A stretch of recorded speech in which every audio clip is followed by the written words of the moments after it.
What methods do cults use to induce conformity?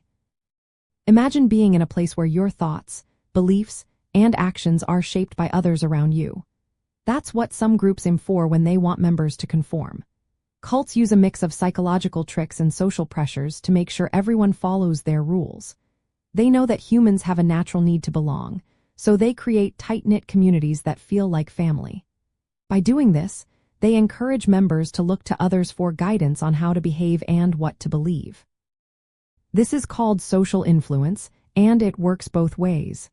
Some members change their beliefs privately, while others just act differently in public to fit in.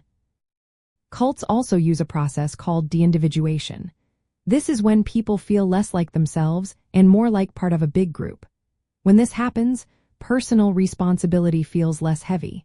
Members might follow orders without thinking about the consequences because they see themselves as just part of the collective. To make things even more intense, cults often isolate members from the outside world. They cut off contact with family and friends, which makes members depend more on the group. Without outside opinions, it becomes easier to accept the group's ideas as the only truth. Leaders play a big role in this. Cult leaders demand absolute loyalty and often claim to have special or divine knowledge. They shut down any criticism or dissent, making obedience the main goal. To keep members anxious and dependent, cults sometimes use fear tactics. They might threaten members or create a climate of constant criticism to keep everyone on edge. This fear makes it hard to think clearly and easier to follow the leader's commands. Another trick is to create cognitive dissonance. When members act in ways that clash with what they used to believe, they feel uncomfortable. To fix this, they often change their beliefs to match their actions. This makes them more committed to the group over time. Cults also work to cut members off from their normal support systems.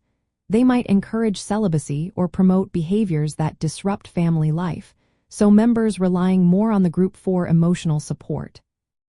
Participation in rituals and group activities is another way to strengthen conformity. These shared experiences build bonds and make members feel like they belong. Over time, these methods shape members into people who accept and follow the cult's worldview without question. Understanding these tactics helps explain why people join and stay in such groups, often without realizing how much they've changed.